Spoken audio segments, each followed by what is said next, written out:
In 2017, Congress created a legal mechanism to move billions into poverty-stricken neighborhoods. Almost none of it went where it was supposed to. The official story is straightforward. Opportunity zones were designed as a bipartisan fix for economic inequality. Investors who poured capital gains into designated low-income areas would defer or even erase their tax liability. The logic seemed sound: unlock private money for communities starved of investment.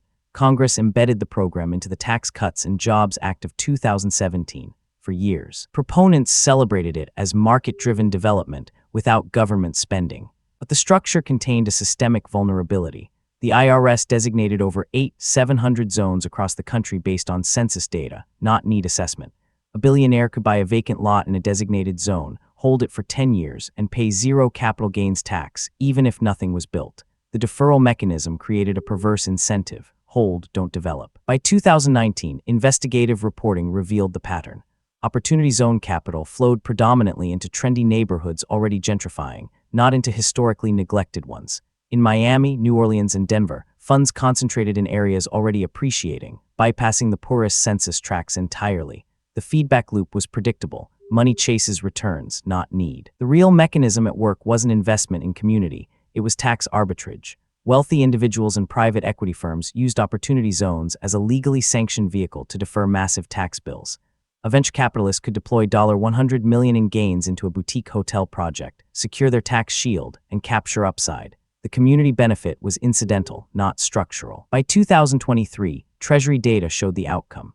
Less than 10% of opportunity zone investments targeted affordable housing or job creation for residents. Most capital flowed into hospitality, retail, and commercial real estate, sectors that generate returns for investors, not wages for communities.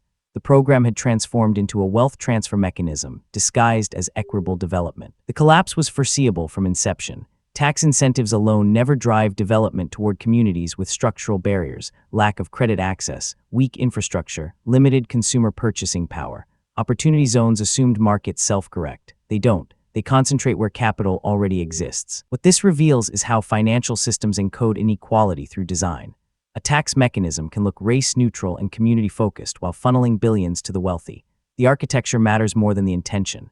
Until incentive structures align investor returns with measurable community outcomes, mandatory job creation, resident ownership, wealth-building requirements, capital will flow where it always has, toward existing wealth. Opportunity zones didn't fail. They succeeded, just not at what they were marketed to do. They redistributed tax burden downward and opportunity sideways, into neighborhoods already profitable. Understanding how systems like this work reveals the machinery beneath seemingly neutral policy. Subscribe for the next breakdown of how wealth rules are written. This video is for educational and informational purposes only and is not financial advice.